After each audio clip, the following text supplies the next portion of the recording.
ok. Bon, bonjour. Bonjour. Donc, on y va. Mais bonjour, merci d'être venu. Donc, petite présentation sur justement comment on peut s'interfacer avec une lib Python, enfin une libc depuis du code Python. Donc, la présentation va essentiellement se concentrer sur l'usage dans un contexte de chargement de DLL, pas un usage donc avec un link statique de la lib compilée. Juste pour avoir une vue rapide, qui parmi vous a déjà fait du C ou même à haut niveau? Ok, on est sur à peu près tout le monde. On va faire une passe rapide. Donc, évidemment, on est sur la version en ligne. Sur ce qu'on peut obtenir du coup d'une lib compilée. Donc, quand on a écrit du code C, on va pouvoir produire du coup une DLL qui va être partagée, qui pourra être chargée dynamiquement. Le code d'origine, du coup, va avoir différents éléments, notamment donc des define, les define donc, qui sont des directives pour le préprocesseur, et qui par conséquent ne seront absolument pas présents, que ce soit dans le code qui sera utilisé à la génération ou dans la DLL finale. De la même manière, les typedef, donc les typedef qui vont définir justement les types que vous manipulez, sont des informations qui sont utilisées lors de la compilation, mais que vous ne pourrez pas retrouver dans la DLL de manière explicite. Il faudra donc les redéclarer dans le code qui devra faire les bindings. Pareil pour les structures, qui sont du coup un genre de type, et pareil pour les... et on arrive à la partie qui va nous intéresser. Donc qu'est-ce qu'on va pouvoir récupérer? Premièrement, les variables qui sont dans notre DLL, qui elles vont être accessibles, mais à nouveau, tout ce qu'on aura, c'est leur valeur. On n'aura pas l'information de type, donc il faudra quand même gérer l'aspect type dans un premier temps. Et les fonctions qu'on pourra appeler, évidemment, on n'aura pas accès à leur implémentation, mais on aura accès à l'interface utilisée pour interagir avec elle. Donc une DLL, quand on va considérer du code qui a été compilé, ça ressemble à... et qu'on veut regarder justement ce qu'elle fournit, ça ressemble à quoi? Et on arrive trop bas. Donc on va trouver les fonctions qu'on a déclarées. Donc ici, une fonction hello. On va trouver des fonctions potentiellement supplémentaires. Donc là, par exemple, cette fonction que je ne vous ai pas montrée. Et toutes les fonctions qui servent justement aux fonctions qui ont été déclarées. Donc typiquement, dans le code qui a servi à compiler la DLL ici, qui a été exécuté, on a une utilisation d'allocation mémoire, donc derrière on va avoir des liens vers les libc qui vont être présents. Alors là on ne le voit pas malheureusement et j'ai peur que ça pose problème pour la suite. Est-ce qu'on peut passer, pour passer vraiment en plein écran? Est-ce que ça va aider? Et non. Bon. Du coup, j'espère que ça ira pour la suite, parce qu'il me semble qu'il y a pas mal d'éléments qui dépassent normalement. Comment? Je peux pas dézoomer en contrôle moins. Je ne pense pas que ça va nous aider ici. Alors, en plus. On peut s'en sortir. Ok. Voilà. Donc, typiquement, on retrouve la fonction qu'on a vue juste avant. On retrouve aussi ici l'entier. Qui va du coup être présent dans la DLL dans différents segments. Donc derrière, pour utiliser une lib en Python, on revient sur notre sujet de base, qu'est-ce qu'on peut faire? Donc on va utiliser ou ctypes, qui est le module natif Python qui va permettre justement de s'interfacer avec du code C, ou CFFI, qui est une lib qui est extrêmement populaire, mais qui du coup va vous rajouter des dépendances pour justement s'interfacer nativement. Et en fait, c'est à peu près tout ce qu'on va avoir à faire. C'est-à-dire que si on veut charger une DLL avec ces types, comme vous le voyez ici, on va pouvoir le faire directement en ayant le chemin du fichier qui a été compilé, enfin de la DLL, pardon. Si on veut s'interfacer avec CFFI, on a une approche qui va être un peu différente. C'est-à-dire que dans un premier temps, il va falloir déclarer ce avec quoi on veut travailler. Donc ici, le CDEF. Si on ne fait pas ces déclarations, en fait, on n'aura accès à aucune des fonctionnalités. Là, à aucune des fonctionnalités, des fonctions de la lib. Là où, avec ces types, en fait, on va pouvoir accéder de manière arbitraire à n'importe quel élément et il faudra déclarer après comment on veut l'utiliser. Et après, on retrouve évidemment la même logique de chargement. Tac. Donc, typiquement, si on tente de lire un entier avec ctypes, donc on va se concentrer sur ctypes parce que dans le contexte de cette présentation, on va se diriger derrière vers un cas pratique qui a été un chargement donc, du SDK Epic Games, donc libre privé, on est au capital du libre, j'en suis désolé. Je vous promets, tout le code que je vous montre, il est open source. Donc, on va charger, si on tente de charger un entier, on va se retrouver face à un problème. En fait, tous les attributs auxquels on va tenter d'accéder, par défaut, ctypes va considérer que ce sont des fonctions. Ce qui n'est pas trop le cas ici, si on tente d'accéder à un attribut. Donc comment on va devoir faire? On va devoir tout simplement, dans le cas de valeurs en brut, charger explicitement en tant qu'entier les valeurs. Donc on a pour ça plein de types qui sont déclarés directement dans le module ctypes et qui vont permettre de faire ces chargements. Une autre manière de faire, un peu plus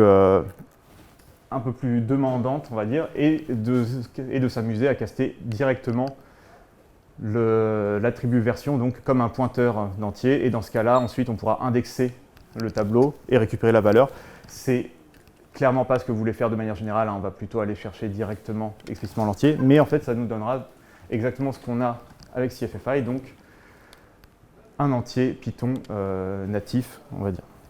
Là où ici, on va d'abord avoir quelque chose qui est wrappé, sachant que tous les types ctypes comme ça, vous allez pouvoir accéder à une valeur du coup, une valeur native Python, si vous accédez au champ .value, enfin à l'attribut value pardon, sur votre objet.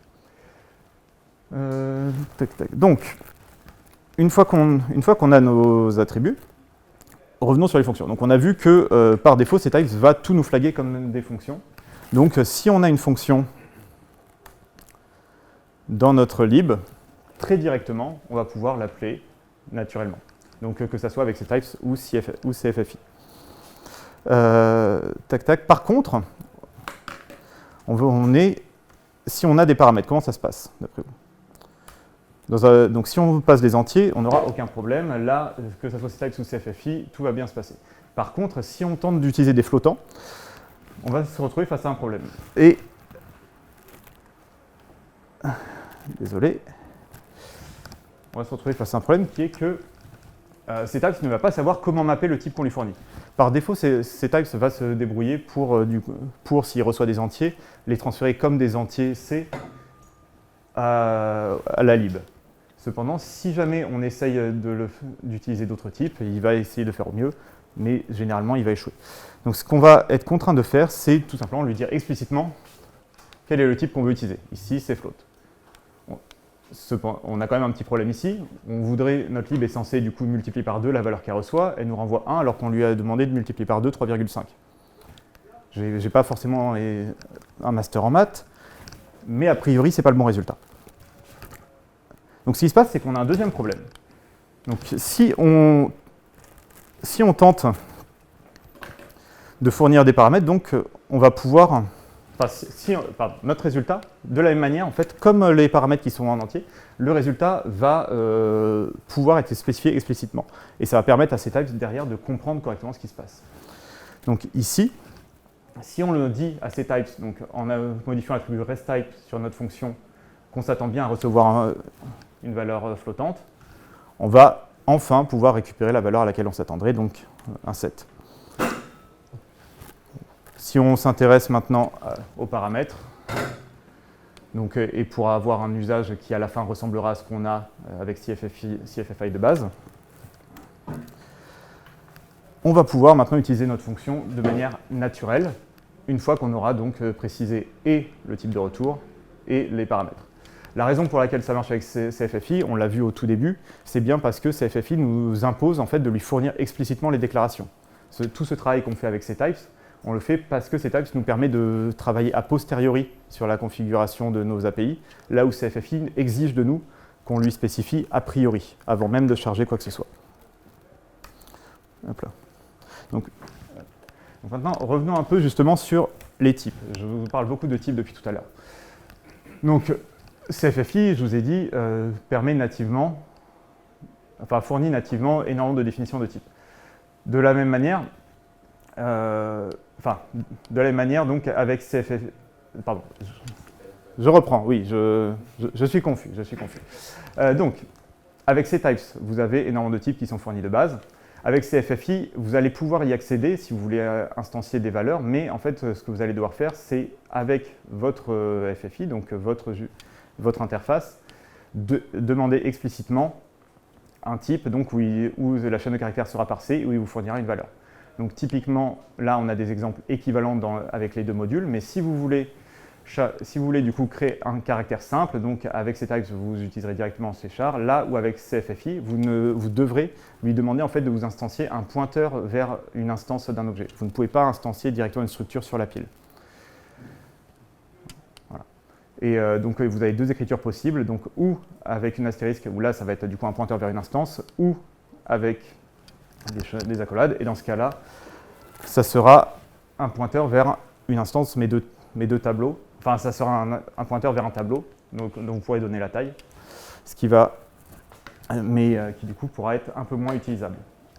Sur un aspect qui est que ici, donc on est sur des types simples, donc l'indexation se passe directement comme ça, mais si jamais vous voulez des structures et que vous voulez une instance unique d'une structure, le fait d'utiliser un pointeur d'instance va vous permettre d'accéder aux attributs de la structure directement au niveau de la valeur que vous recevez. Là où si vous demandez un tableau, même s'il ne contient qu'une valeur, vous devrez indexer et donc accéder à 0 avant de pouvoir changer des attributs de la structure que vous recevez.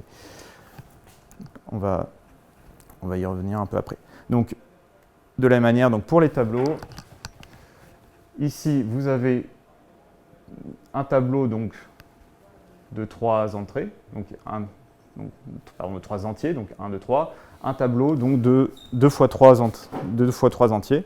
Donc, ce qui se passe ici, et ça c'est un détail d'implémentation mais qui est très intéressant et très utile à connaître sur CTypes, c'est que dès lors que vous allez vouloir instancier, vous pouvez simplement multiplier n'importe quel type, et CTypes va vous générer à la volée une classe qui représente un tableau vers ce type. Donc ici, la multiplication par 3 va me générer une classe customisée, qu'on voit ici d'ailleurs, un cint array3, qui a une taille donc, de 3 et qui pourra contenir 3 éléments. Et pareil ici, 3 et 2. Pour faire l'équivalent avec FFI, on va avoir des déclarations qui sont beaucoup plus naturelles pour quelqu'un qui a déjà fait du C, où vous allez spécifier donc votre taille de tableau après avoir donné le type. On notera, alors petit détail, notez que ici, donc, pour avoir l'équivalent C, ici donc, on a un tableau de 2 entrées de tableaux de 3 entiers. Ici, pour obtenir le même effet, on va devoir d'abord multiplier par 3 pour dire je veux des tableaux de 3, et ensuite multiplier par 2 pour dire je veux 2 tableaux de 3 éléments. Désolé. Je vais réussir à arrêter de passer au noir bientôt. Donc pour obtenir des pointeurs, là on va se concentrer sur CTypes maintenant. Pour obtenir donc des pointeurs, on a littéralement une classe qui pareil va nous permettre de générer des classes à la volée selon ce avec quoi on va vouloir travailler. Donc on veut un pointeur, on dit simplement à CTypes, je veux avoir un objet qui soit un pointeur vers un entier ou vers une chaîne de caractères ou vers tout ce que vous voulez. Deuxième version, ByRef, la grosse différence, donc ici les pointeurs ça va être justement des classes, ça va vous instancier ça va être du coup une instanciation qui est lourde mais qui est nécessaire dès lors que vous allez vouloir normalement créer des objets. ByRef va être uniquement utilisé lorsque vous voulez passer une référence à un objet en paramètre d'une fonction. Hop là. Donc, vous avez une instance, vous voulez descendre d'un niveau. Et en parlant de fonctions, donc on l'a vu juste avant, on y revient, mais si vous voulez donc une fonction qui prenne un flottant, qui retourne un flottant, vous dites explicitement le type renverra des flottants, les paramètres seront des flottants aussi. Voilà. Pour ce qui est donc des typedef, donc les typedef qui justement vont permettre de produire des alias à d'autres types. Vous avez deux approches où vous allez directement assigner du coup le type équivalent, enfin une valeur équivalente à désolé, le stress du démarrage. Donc, où vous allez assigner une valeur, une classe équivalente à votre objet, ce qui va être efficace, ça va vous éviter notamment de créer de nouvelles classes, ça va éviter pas mal d'indirections. Donc, en termes de performance, ça va être un peu plus intéressant. Mais par contre, derrière, vous allez perdre beaucoup en capacité à débugger, puisque ça veut dire que tous vos objets seront des instances d'un pointeur, plutôt qu'une instance de l'objet spécifiquement. Donc, en termes de lisibilité, ça va vous poser des difficultés. Pour tout ce qui est pointeur, donc les alias de pointeurs, où là vous n'avez aucune connaissance de ce qu'il y a à l'intérieur, prenez un pointeur vers un void, puisque justement vous n'avez aucune information structurelle, donc vous ne pouvez présumer de rien. Et pour ce qui est des types en général, ici on voit donc on reprend l'idée d'avoir un pointeur vers une classe d'entier, et on va pouvoir ensuite déclarer une classe qui est simplement qui hérite de cette structure-là. Donc ici, notre compteur sera un pointeur vers un entier. De la même manière, donc pour les callbacks, donc les callbacks, ce sont des fonctions qui vont pouvoir être appelées. Donc là, pareil, non, oh là, je suis désolé, j'ai débranché quelqu'un. C'est moi-même, tout va bien. Donc, pour ce qui est des callbacks, donc pareil, ce sont des typedef, sauf que là, on va avoir une stratégie qui est légèrement différente. Les callbacks, ce sont des structures très particulières. Ce sont des structures où on va devoir spécifier et le type de retour et les paramètres qu'elles sont amenées à utiliser. Donc, c'est ce qu'on va pouvoir faire ici avec la classe cFuntype qui, justement, a cet objectif. Le premier paramètre sera le type de retour. Donc ici, comme on n'a rien en retour d'attendu, on va spécifier un none. Et ensuite, la liste des paramètres qui sont attendus. Donc ici, le premier qui est un entier, comme on voit ici, et le void étoile qui est spécifié après, mais qu'on ne voit pas entièrement. Une fois que vous avez ça, vous allez pouvoir justement annoter des fonctions arbitraires avec ce type. Donc ici, le simple fait ici de rajouter l'annotation @API callback va me permettre d'appeler la fonction API Python callback, enfin de fournir la fonction API Python callback à du code C qui l'appellera plus tard.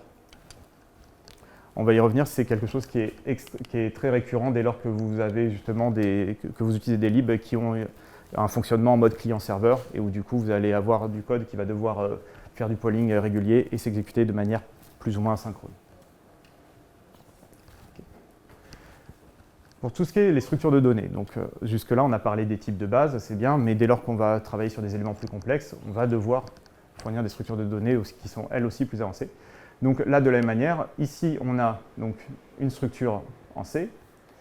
Si on veut la mapper derrière vers un objet en ctypes, donc ce qu'on va vouloir faire, c'est spécifier l'attribut fields sur notre classe. Donc ici, une classe linked list, parce que du coup, je réutilise le même nom, qui est une instance de structure et qui a les champs valeurs en entier, et ici, un pointeur qui pointe vers elle-même.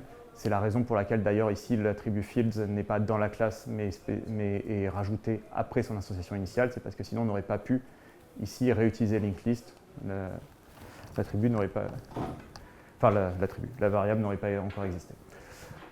Voilà. Et du coup derrière à l'instanciation, donc quand on va vouloir utiliser ces structures, on va pouvoir spécifier explicitement les attributs et leurs valeurs. Donc ici par exemple je vais créer une liste dont le pointeur next du coup pointera vers une autre liste, ici c'est typePointer, dont la valeur est 3. Et je ne donne pas de valeur à ma liste, à mon élément de liste principale, donc ici en fait par défaut ça sera initialisé à 0. Donc j'aurai une liste avec un premier élément à 0 qui pointe vers une liste avec une valeur de 3, qui elle-même ne pointe vers rien, ici ça sera un node. Tac.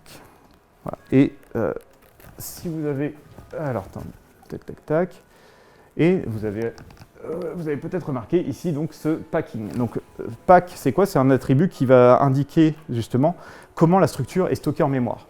Ça va être très important dès lors qu'on va vouloir s'interfacer avec du code C, parce que justement, une libc, toutes ces structures vont avoir un certain agencement en mémoire. Si jamais la libc s'attend à ce que la donnée que vous lui passez ait un certain agencement et que vous lui en fournissez un autre, vous allez avoir des données qui sont complètement incohérentes et donc des comportements qui sont complètement erratiques sur votre lib. Donc, pour visualiser un peu le comportement l'usage du packing. Donc, prenons une structure qui est un peu plus complète qu'une structure simplement à 2 éléments. Donc ici, on a une structure avec 4 éléments, un premier caractère, un champ de 32 bits, et, de 32 bytes d'ailleurs, plutôt, et 2 caractères. Donc, dans l'idée, en mémoire, on s'attend donc à avoir notre caractère, donc ça, qui va avoir une taille de 1 byte. Ensuite, on va avoir notre attribut B qui, lui, est un entier de 32 bits, donc 4 bytes. Et ensuite, C et D, qui feront 1 byte chacun.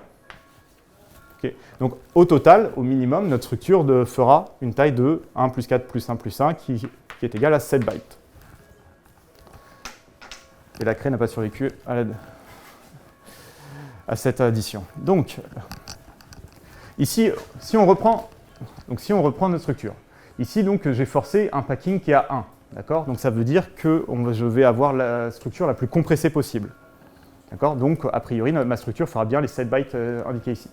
Si je tente d'écrire une fonction qui va simplement me renvoyer l'attribut D, qu'est-ce qui va se passer si je crée du coup cette structure dans mon code Python, mais que je lui mets un packing différent. Donc ici, enfin que je lui mets différentes valeurs de packing, et qu'ensuite je tente de l'initialiser. Tac. Et bien du coup, si je tente de l'utiliser plusieurs fois, donc la première fois, donc ici j'ai... Alors on va commencer par regarder les valeurs avant de s'intéresser à la conclusion. Mais donc ici, ma première valeur donc, est égale au caractère A. Ça, pas de problème. Deuxième valeur, ça va être FGHI. HI. Et mon C vaut C et mon D vaut D. D'accord ? Donc si je cherche à récupérer, on a dit l'attribut D, et que j'ai un packing de 1, ce qui est exactement ce que j'ai configuré dans mon code C, j'ai bien la valeur D. Cependant, si j'ai un packing différent, à ce moment-là, j'ai changé l'alignement de ma donnée, et donc je risque d'avoir des valeurs différentes. Donc ici, une valeur de C ou des valeurs de G si je mets des packings plus élevés, 4 ou 8. Pourquoi ça ? Ben, en fait, si on s'intéresse à une table, si on fait une table justement de l'état de la mémoire quand on va faire notre packing, donc ici, on est sur première ligne, on est sur un packing de 1, 2, 4 et 8. Donc, si on s'intéresse à la colonne D ici, on retrouve donc D et C et les différentes valeurs donc, de B ici que j'ai simplement marqué B1, B2, B3, B4. Mais donc on retrouve bien D, C et ici 2 fois les G qu'on avait avant. Alors rappelez-moi, mais du coup là on a G en deuxième attribut et pourtant on le retrouve à B3. Posez-moi la question à la fin. Pour les explications de pourquoi, on va juste présumer pour l'instant, croyez-moi sur parole, que B3 c'est G. Donc ce qui se passe, c'est que avec un packing de 1, donc je vous ai dit, notre structure va être la plus compressée possible.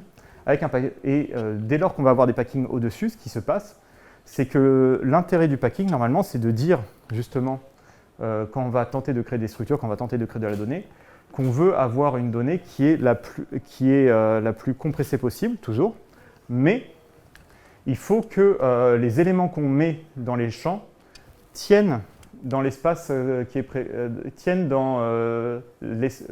prévu pour. Donc si j'ai un packing de 2, ici j'ai un bloc de 2, donc je mets d'abord A et je regarde est-ce que j'ai la place pour mettre l'attribut B. L'attribut B a une taille de 4 éléments, donc j'ai qu'un byte de libre, pardon, donc je ne pourrais pas le mettre. Donc on va sauter au bloc suivant, donc, qui est de 2 ici, mais comme c'est la taille maximum de notre packing, on va directement écrire notre attribut B. Et donc il va l'écrire sur 2 blocs. Quand on passe à un packing de 4, donc ici, toujours notre attribut B qui a une taille de 4 ne peut pas être ajouté après A, puisqu'on n'a que 3 emplacements de libre, donc il va être ajouté ici. Quand on passe à 8, cette fois, il peut être ajouté, puisque du coup, il nous reste 7 bytes, et donc on va pouvoir l'écrire dedans. Par contre, il y a un autre élément qui rentre en ligne de compte ici. C'est nouveau. À l'aide, sauvez-nous. Ok, donc on a un nouvel élément qui rentre en ligne de compte quand on arrive à 8 bytes, qui est l'alignement ici, donc qui est spécifique à chaque type. Donc ici, un byte de 32 à un alignement de 4, et donc il va tenter de se mettre à un endroit où il est sur un emplacement mémoire qui est un multiple de 4, sur une zone mémoire qui est un multiple de 4. C'est pour ça qu'il ne va pas se mettre ici, parce que c'est pour ça qu'il ne va pas se mettre ici, tout court. Il n'y a pas de suite. Voilà. Donc là, on a vu comment on pouvait, depuis notre code C, du coup, mapper les entêtes, au final, les déclarations qu'on a, depuis notre code Python, mapper les déclarations qu'on a dans le code C. Ça nous permet du coup de faire une table, ça nous permet du coup de correspondre à chaque élément. À chaque fois, il y avait les exemples de code du coup qui montrent, qui montraient comment on pouvait derrière l'utiliser.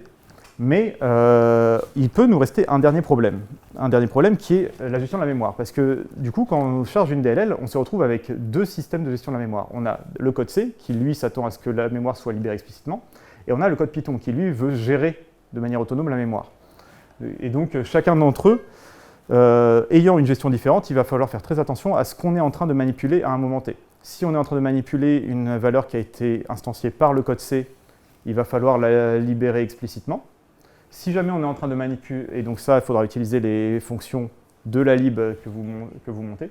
Si jamais on est en train de manipuler du code Python, enfin une valeur qui est gérée par Python, à ce moment-là, on va avoir le risque inverse qui est que si on perd la référence à la donnée, Python risque de justement libérer la mémoire alors que le code C peut-être va encore l'utiliser, puisque Python ne sait pas quel pointeur c'est en train de manipuler. Donc ici, sur un exemple limité, donc, on considère une API donc, avec une fonction APItique qui est censée être appelée de manière périodique, justement pour effectuer des actions de polling. Donc un comportement typique d'une DLL qui va vous fournir pareil des interactions serveurs, on revient là-dessus. Une fonction de callback donc, qui est censée être appelée une fois qu'une action est terminée. Et une fonction qui va permettre de mettre en place cette callback et de potentiellement demander à effectuer une action. Donc, au niveau de l'usage, on revient donc sur une déclaration. On va avoir déclaré notre API, notre callback d'API avec ses types et on va la noter. Donc voilà la fonction en l'occurrence. Cette fonction regarde simplement si elle reçoit de la donnée. S'il y a de la donnée, elle va afficher la valeur d'un attribut du champ de données. Sinon, elle va dire qu'elle n'a pas reçu de données. Donc ce qui se passe, si jamais on met en place si on met en place du coup cette callback et qu'ensuite on appelle l'APItique, ici on a dit qu'on ne voulait pas donner de données, enfin ici on a mis none pardon, dans la valeur de la donnée, donc il nous dit j'ai pas reçu de données, tout va bien. Maintenant, si on prend exactement le même code et qu'on fournit de la donnée, bon là pas de problème, donc on reçoit de la donnée. Et ici, elle vaut C, parce que du coup, ce qu'on affiche, c'est le champ C. Donc, toujours pas de problème. Maintenant, dernier exemple, qui en fait sera bien plus typique si vous écrivez du code. Vous avez une fonction tout simplement qui va, au début, vous mettre en place la callback, et puis ensuite, elle va retourner, et votre code va continuer à s'exécuter tranquillement. Il va vivre sa vie, et à un moment, vous recevez la réponse. Donc ça veut dire que la fonction qui a mis en place la callback et qui a instancié la valeur n'existe plus. D'accord ? Ici, ce paramètre qu'on fournit lors du setup a été libéré lorsque la fonction s'est terminée. Donc quand on va tenter d'appeler, on s'attendrait pourtant, alors qu'on a fourni un C, à avoir la valeur C quand même dans notre donnée. Et en fait, on reçoit un 0. Pourquoi ? Parce que justement, la donnée a été libérée et elle est complètement vide. Et ça, c'est un énorme problème pour nous, parce que ça veut dire si jamais on fournit des paramètres, si jamais on fournit des attributs, il faut qu'on s'assure qu'ils n'ont pas expiré, alors même qu'on n'a aucun moyen de tracer s'ils sont utilisés ou pas. Donc ça veut dire que systématiquement, lorsqu'on va utiliser du code C depuis du code Python, si jamais on fournit des valeurs au code C, il va falloir les stocker dans un espace Python pour éviter qu'ils soient libérés. Alors je ne sais pas si j'ai été très clair là-dessus, mais voilà. Donc, schématiquement, justement, donc ici, on appelle la fonction callback qui va mettre en place la callback. Donc, elle va nous créer donc, notre variable, d'accord ? Et ensuite, elle va appeler la fonction pour mettre en place la callback. Donc cette callback va sauvegarder la référence à notre donnée, et ensuite va revenir, et à la fin de l'exécution de callback, donc on va avoir la variable Python qui va être libérée, et ensuite la fonction va se terminer.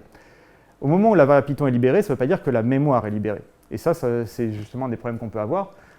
Comme Python justement gère de lui-même la mémoire, potentiellement une variable qu'on a ici va encore exister plus tard quand on va appeler APITIC et que APITIC va appeler notre callback. Donc peut-être que la variable est encore disponible, enfin peut-être que la donnée est encore disponible, peut-être qu'elle ne l'est pas. Donc on peut avoir des bugs très subtils comme ça.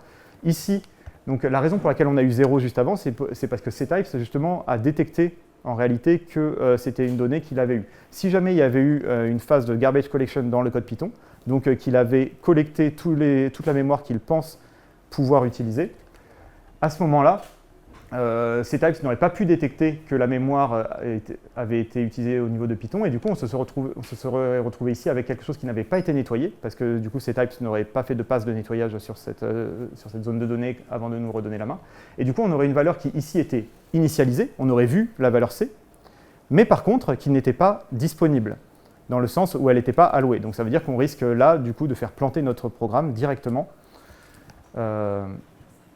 Mais directement parce qu'on tente d'accéder à des zones mémoire qui ne nous sont pas réservées. Bon. Voilà. Tac. Reviens. Alors j'avance sur la petite slide, mais pas sur la grande, donc on ne va pas s'en sortir.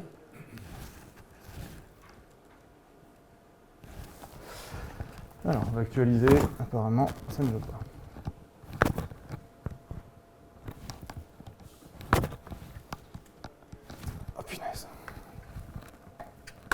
Avoir.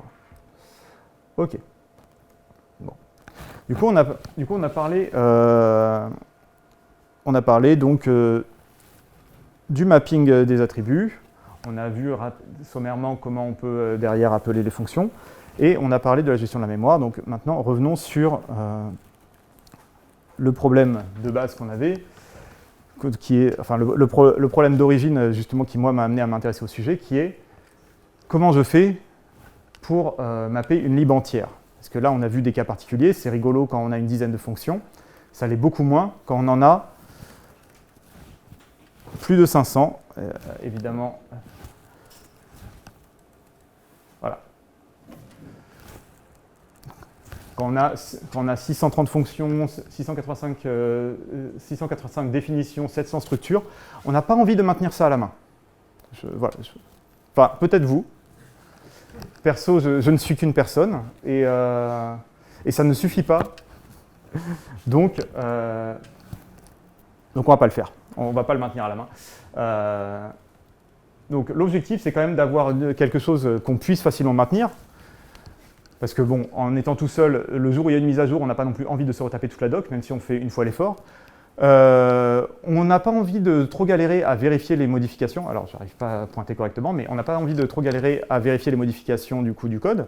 Et idéalement, ce qu'on voudrait, c'est que notre intégration du coup de la lib, en réalité, si on fait un gros effort justement pour être capable de générer notre lib, on veut pouvoir utiliser au moins une partie du code qu'on a écrit pour intégrer la lib dans d'autres langages. Parce que là, on le fait pour Python, et si on peut avoir une approche un peu plus générique, c'est quand même sympa.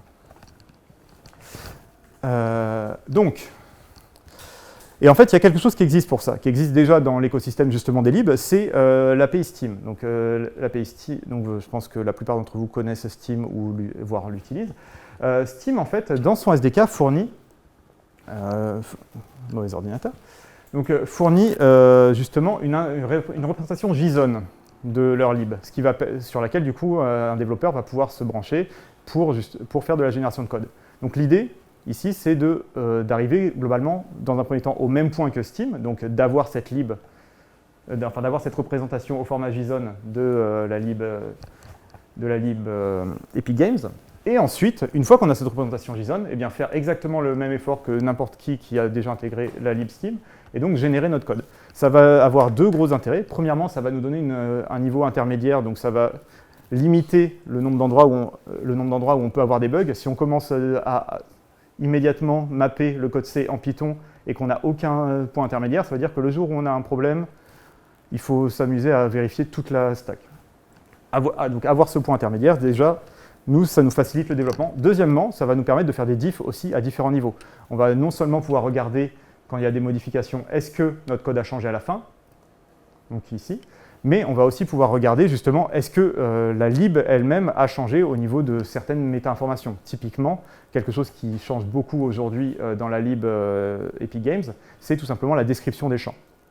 Il y a de nombreux champs qui ne sont juste pas documentés, et donc en réalité, on se retrouve avec des change sets énormes, mais qui, quand on arrive à générer le code ou quand on exclut la partie commentaire, eh bien, sont beaucoup plus minces. Voilà.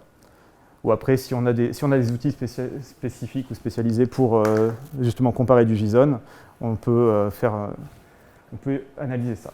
Donc, première étape pour nous, ça va être générer notre JSON. Donc, petit exemple de ce à quoi ressemble le code de la lib, quand même, pour avoir un peu de contexte, parce qu'en fait, on va avoir plusieurs problèmes. Premièrement, cette lib, en fait, elle utilise énormément de macros. En fait, ça n'est que ça. On n'a que des macros de préprocesseur. Donc, par exemple, toutes les structures, on a une macro EOSStruct qui va venir du coup nous dire ici, je crée une structure qui s'appelle OSAchievements Query Player Achievement Options et qui va avoir donc ici 3 attributs avec notamment une version d'API. La version d'API qui va être présente dans toutes les structures qui servent de paramètres à des fonctions. Et en fait, on a un deuxième problème, ici sur cette version d'API. Comment on la détermine? Elle est indiquée dans le commentaire. Donc ça veut dire que pour être capable de générer correctement des bindings et gérer automatiquement l'interfaçage, on est contraint de parser les commentaires simplement pour savoir quels sont les paramètres qu'on doit passer si on veut faire de la génération. Ce n'est pas forcément extrêmement complexe, mais on aimerait bien pouvoir s'en passer. Deuxième élément, on a des define du coup à tire-larigot. En fait, chaque version d'API, donc chaque fonction, chaque structure servant de paramètre à une fonction, a un define qui indique justement quelle est la version d'API à utiliser. Donc là, de la même manière, les define, on ne les trouve pas dans la DLL, donc ça veut dire qu'il va falloir les extraire. Donc, pour obtenir la représentation intermédiaire, donc ça c'est la liste de tous les fichiers qu'on a dans la lib. Il y a deux éléments ici qui vont retenir notre attention. Premièrement, les headers qui sont spécifiques à des environnements. Ceux-là, en fait, on peut limite les ignorer parce qu'en fait, tout ce qu'ils contiennent aujourd'hui, ce sont des structures spécifiques. On n'a pas de mapping de fonctions, donc aujourd'hui, on ne va pas le prendre en compte. Deuxième élément, c'est EOSBase qui, lui, contient toutes les macros, justement, qui sont utilisées derrière pour générer le code. Donc, notre première étape, justement, pour faire de la génération de code, l'idée, vraiment, ça a été de se baser sur la puissance des regex. Hein.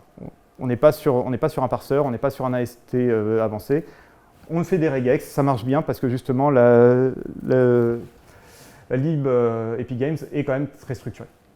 Donc, on va juste surcharger le header EOSBase dont je vous parlais juste avant parce que lui, c'est celui qui contient toutes les macros, c'est celui qui est extrêmement dur à parser. Et en fait, la seule chose qui nous intéresse, ce sont ces 3 lignes dedans qui définissent le déboulé 1 Epic Games.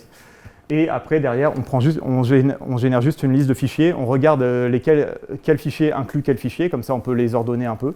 Et ensuite, on va commencer à parser. Donc chaque entrée, on va la parser. Ça ressemble à ça. Donc, on a une entrée, on a une fonction de parsing qui va matcher donc, sur une regex. On va avoir énormément d'assertions. L'objectif, c'est surtout de ne pas avoir de faux positifs. Donc, si jamais il y a un problème, on veut que ça plante immédiatement et avoir du coup une génération qui soit quand même à peu près fiable, malgré le fait qu'on utilise des regex et que ça ne soit pas forcément l'idéal. Et à chaque fois, du coup, ça va nous renvoyer un dictionnaire avec les attributs qu'il y a dedans, donc les commentaires, le nom de l'élément, etc. Ici, donc, OS Result Value, c'est une énumération qu'il y a dans la lib. Et on va faire ça, du coup, pour chacun des typedef qu'on retrouve dans la lib. Donc, les fonctions, les callbacks, les structures, etc., etc. Une fois qu'on a ça, donc, on va boucler. On va boucler et on va lire donc, dans chaque fichier, chaque ligne, on va voir s'il y a un commentaire, on le récupère. Ensuite, on passe sur la liste de nos parseurs de macros. Et si jamais on trouve quelque chose, on va le stocker et on recommence, on continue jusqu'à avoir lu toute la lib, ce qui va nous permettre de générer des JSON qui ressemblent à ça. Donc ici, on va avoir un JSON qui ressemble à ça. Donc ici, on va avoir des méthodes. Donc les callbacks, les définitions, les énumérations. Je vous ai mis un exemple pour une fonction avec son commentaire, le nom de la méthode et la liste des paramètres. Tac, tac. Donc, une fois qu'on a ça, on a notre JSON, on est content, il ressemble à quelque chose. On va vouloir le charger. Donc, pour ça, la stratégie que j'ai adoptée, c'est avoir des classes pour chaque type de ressource. Donc, une classe pour les fonctions, une classe pour les définitions, etc., qui va avoir deux fonctions. Premièrement, indiquer qu'est-ce que, justement, l'entrée fournit. Donc, par exemple, le nom de la fonction, ou le nom du define. Qu'est-ce que l'entrée requiert? Donc pour une fonction, par exemple, ça va être justement l'ensemble de ces types. Et des fonctions qui vont permettre de l'écrire derrière pour notre génération de code. Une fois qu'on en est là, donc ici un exemple, une fonction requiert justement son type de retour et l'ensemble de ses paramètres. Et elle fournit uniquement son nom. Donc avec ça, on va avoir de la résolution. Et donc ce qu'on va avoir, c'est une... Hop là, tac, tac, tac. Oui, non, pardon. Voilà, donc avec ça, et donc ce qu'on va avoir, c'est une capacité à générer du code et surtout de manière ordonnée, c'est-à-dire que chaque élément ne sera déclaré qu'après les éléments qui ont besoin justement qu'il existe. Donc une fois qu'on a tout ça, il y a une chose qu'on a envie de faire, parce qu'on est en Python quand même, on est dans un langage qui permet d'avoir des classes, qui permet d'avoir une approche orientée objet, ce n'est pas le cas du C. Donc on va vouloir mapper les noms des fonctions, donc ici par exemple EOS Achievements, Query Definitions, avec justement les structures qui correspondent. Donc pour faire ça, simplement on va regarder le nom de la fonction ici, parce que justement Epic a quand même bien formaté son SDK. Et donc on va dériver du nom de la fonction la structure qui l'accompagne. Voilà. Une fois qu'on a ça, on va simplement créer un fichier. On va avoir un en-tête dans le fichier qui va contenir justement les imports de tous les types ctypes. On va rajouter donc des alias pour l'intégralité des fonctions. Pourquoi? Tout simplement pour pouvoir justement les référencer plus tard. Ensuite, on va écrire toutes nos entrées, excepté les fonctions, et on va avoir une fonction de chargement de la DLL qui, elle, derrière, se chargera justement d'appliquer le contenu des fonctions, enfin qui se chargera du coup de typer les fonctions une fois qu'on aura chargé une DLL. Donc pour les define, typiquement, on passe de cette entrée-là dans le code C à cette entrée-là dans le JSON de manière structurée, et à la fin, on a ce code. Alors, tac, désolé, hein, j'accélère un peu, mais... Tac, derrière, pour les énumérations, on va avoir un peu la même logique, donc avec un début d'énumération, une fin d'énumération, ça c'est pour les grosses énumérations qui du coup reposent sur justement des fichiers qui les contiennent dans l'intégralité. Le format JSON avec la liste des valeurs, et toutes les énumérations vont avoir donc ici des fonctions Python pour permettre justement de faire des opérations booléennes dessus, puisque c'est souvent un besoin qu'on va avoir. Donc les valeurs. De la même manière, pour les énumérations qui sont plus courtes, on a une autre macro de préprocesseur, mais on va avoir les mêmes résultats. Pour les structures, même logique. Et pour les fonctions, la même chose. Voilà. Tac, tac. Voilà. Petit détail pour les callbacks, donc, où on retrouve exactement cette logique où on va avoir le type de la fonction qu'on va assigner à une valeur. Voilà. Et je pense qu'on va s'arrêter là, puisqu'on est sur la deadline. Voilà. Voilà, merci à tous. Est-ce que vous avez des questions? C'est spécifique ou générique? Voilà. Okay. Donc, pour information, cette présentation, vous pouvez la retrouver justement donc, sur GitHub, sur un dépôt CDL 2025 sur mon compte IOL. Il y a là dans la présentation justement les deux projets dont j'ai parlé, donc c'est divisé en deux. Il y a la partie génération du JSON, la partie génération de la lib. C'est deux dépôts différents, donc il y a le lien dans la présentation si jamais vous voulez aller voir le code source. C'est en gros pour la partie génération du JSON, c'est 600 lignes de code, je crois, dans un seul fichier parce que je l'ai mal écrit. Et pour la partie génération de code, on est aussi sur 600 lignes, mais qui est divisée, elle, sur 3-4 fichiers.